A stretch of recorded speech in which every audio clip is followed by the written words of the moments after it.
હું ગીતા હિતેશ શાહ તમને આજે પપ્પા વિશે થોડું કહીશ.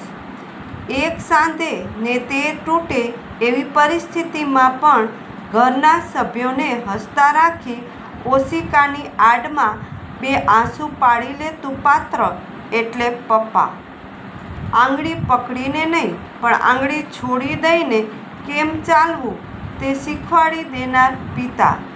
આપણે જે છત નીચે આજે સુરક્ષિત છીએ, મજા કરીએ છીએ, સુખ ચેનમાં છીએ, એ ઇમારતનો પાયો એટલે પપ્પા.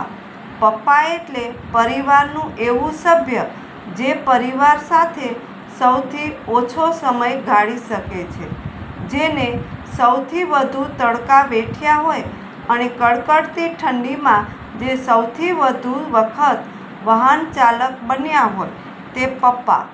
જે ગમે ત્યાં ઉપયોગમાં લઈ શકાય, એ ક્યારેક ડ્રાઈવર બને, ક્યારેક પ્લમ્બર, ક્યારેક કુલી બની જાય. ભલે સરહદ પર નથી હોતા, પરંતુ દરેક પપ્પા સૈનિક ચોક્કસ હોય છે.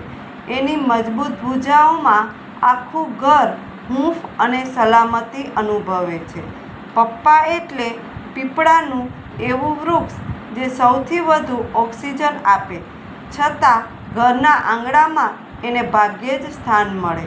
ઘરમાં પગ મૂકે અને ઈચ્છાઓ અને ફરિયાદોનું ચેકલિસ્ટ જેની સામે મુકાઈ ગયું હોય, એ પપ્પા.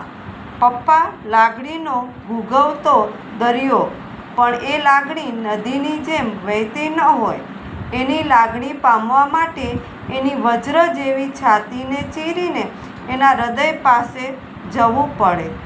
પપ્પા એટલે દીકરાને નોકરી ન મળે અને દીકરીને સારું સાસરું ન મળે ત્યાં સુધી મનમાં ને મનમાં મૂંઝાતા અને છતાં બહારથી હિંમત આપતા રહેતા એવા વડીલ, જેને અચાનક જ વૃદ્ધત્વ આવી જાય છે.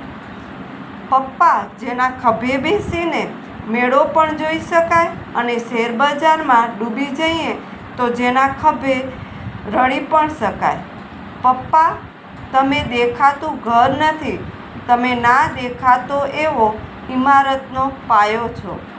તમે પુષ્પ નથી, તમે સુગંધ છો.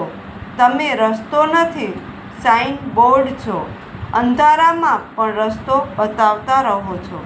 પપ્પાને કદાચ આપણી નવી ટેકનોલોજી કે નવી આઈટીની દુનિયામાં સમજ ના પડે અથવા ઓછું ફાવે તો હળવેકથી વહાલ કરીને સમજાવજો, પણ ક્યારે પણ એવું ન બોલતા કે તમને ખબર ના પડે. ચૂપ રહો. હંમેશા માન અને સન્માન જ આપજો.